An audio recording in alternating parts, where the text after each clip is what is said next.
Asubuhi ya leo mtu wa field anakuletea ripoti kutokea kwenye kijiji cha Mbamba Coffee kinachopatikana kwenye kata ya Mtembwelembwe, halmashauri ya mji Nanyamba mkoani Mtwara. Ripoti ambayo si nzuri.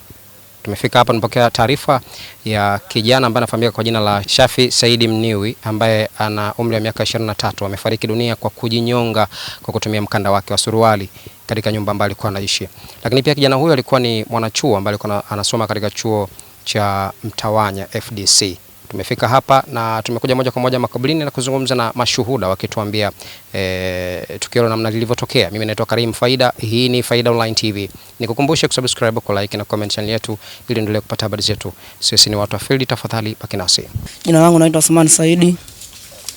Nakaa kijiji cha Mbamba Coffee kata ya Mtembwelembwe. Marehemu nahusiana kama ni brother wangu. Mama mmoja baba tofauti.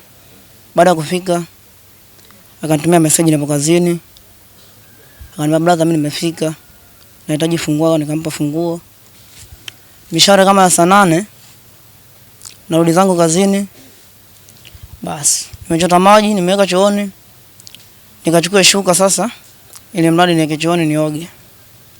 Ndo namkuta kwa hali kama hiyo, amejitundika juu ya dari. Baada ya hapo mimi nikamuita jirani yetu pale, akaja akamwangalia. Kwa majina naitwa Nashiru Ali Saidi, ni mkazi wa kijiji cha Mbamba Coffee. Marehemu nilisoma naye tangia shule ya msingi mpaka sekondari. Mwaka jana mwezi wa 11 ndo nilihamia kuishi pale nyumbani kwao. Kawa naishi na yeye. Alipofika mwezi wa kwanza akaenda zake Mtawanya VETA. Akatuacha pale naishi na mdogo wake huyo hapa. Juzi jioni saa 11 hivi nilienda mazoezini kijiji cha pili. Yeye akanipigia simu akaniambia, "Uko wapi?" Nikamwambia mimi nipo kijiji cha pili. Akaniambia, "Nitakugumia hapo basi au utanikuta homo." Nikamwambia fresh. Ndivyorudi nikakutana naye sokoni. Kaniambia tuondoke nyumbani, tukaondoka mpaka nyumbani. Jamaa kaniambia mimi nina buku jelo hapa, tuondoka nywe chai sokoni. Nikafunga nyumba nikaondoka naye mpaka sokoni. Tulifika sokoni akanunua chai tukanywa. Akaniambia turudi nyumbani, mimi nikamwambia mimi naenda kuweka simu yangu chaji kwa shangazi kule juu. Kama vipi tangulia nitakukuta. Yeye akaniacha pale sokoni, yeye akarudi nyumbani. Kwa hiyo nilipofika huko sokoni, nilipofika kwa shangazi nikaona mambo mengi, nikawa nimechelewa kurudi. Nimekuja kupigiwa simu saa 8 hivi. Nikamwambia njoo nyumbani kwanza, kuna tatizo na mshikaji mmoja hivi. Nikafika nyumbani nikamkuta yuko kwenye hali ile amejitundika pale juu. Hakuwahi kuniambia chochote, na tulikuwa tunaishi comfortable. Kama alikuwa na shida basi ilikuwa ni shida zake binafsi, au imemkuta huko alivyokuwa Mtwara, lakini alivyokuwa anaishi hapa nilikuwa naishi naye fresh, sikumuona kama tatizo. Kwa jina naitwa Hamisi Selemani Nayanda, ni mkazi wa Mbamba Coffee. Huyu marehemu ni mwanangu kupitia urafiki wa baba yake mzazi. Rafiki yangu alipokea simu, ujumbe wa message kupitia kwa huyu mwana wetu marehemu. Kusoma kwamba bwana mtoto wetu kanitumia message. Kule anakoishi shule chakula kidogo umekata, afu mazingira yenyewe sio. Kwa tunafanyaje? Kwamba bwana wewe mwelekeze. Kama vipi? Hadi halisi mwenyewe haijui. Kama kuna uwezekano basi tujue cha kufanya. Kwa hiyo akawa ameongea naye akamwelekeza utasimama ili wewe uweze kurudi tena shule. Kwa kweli huyu mtoto wetu alikubali, hakuwa na shida. Asubuhi siku ya pili tunapigiwa simu wakati tuko kazini na rafiki yake ambaye anaishi naye mwanafunzi mwenzie. Kwamba bwana Mniwi anakuja. Mwana wenu kaambia basi sawa aje, sisi tutampokea tunamsubiria. Lakini cha ajabu amefika juzi. Kwa baba yake mzazi hakufika, hata kwa baba yake mimi ambaye baba yake mwingine hakufika. Taarifa tuliokuwa nayo ya mwisho kwamba anafika kupitia rafiki yake, basi tumekuja kuelekezwa tunamkuta mwana wetu amejitundika. Kwa hiyo hatuelewi. Hii simu baada ya kuchukua askari jana wameikagua wakaiacha kwa mzazi, ambaye mzazi mwenyewe kwa kuwa mwenyewe yuko vibaya nikaachiwa mimi. Kwa hiyo naona ilitoa pati yani. Nijaribu kuangalia SMS zake na yule alikuwa na chat naye. Hadi jana saa 1 asubuhi. Ziko vizuri, hazina matatizo na karibu sijui miezi 3 sababu ni nyingi hajazifuta. Ziko safi tu, hazina utata wowote.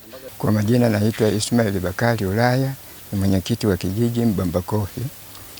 Na hii taarifa nimepokea kutoka kwa simu. Baada ya kunipigia simu kama huku kuna mtu amejinyonga. Baada ya kusikia hivyo nikakimbia moja kwa moja, nikafika kwenye eneo la tukio, nikaangalia ni kweli, nikaamua afadhali nitumie katibu wangu ili aje na yeye ashuhudia hizo habari. Baada ya kuangalia hivyo, huyo polisi kata naye akatuelekeza kama basi tulieni wala msifanye lolote. Basi na yeye akapiga simu kwenye polisi wa mkoa.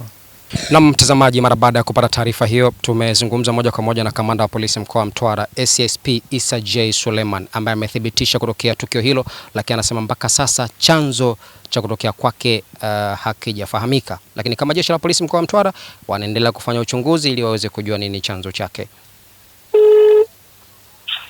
Halo? Na kamanda, habari za asubuhi? Njema, vipi hali? Salama kabisa. Nazungumza na Faida Online TV. Karibu. Naam, asante. Tumepata taarifa ya tukio la kifo cha kijana mmoja kujinyonga kwenye kijiji cha Mbambakofi, kata ya Mtimbulimbwe, halmashauri ya mji Nanyamba. Sijui limefika mezani kwako kamanda? Ni kweli hapo na tukio, huyo kijana ambaye ni mwanafunzi wa shule ya ufundi. Ndio.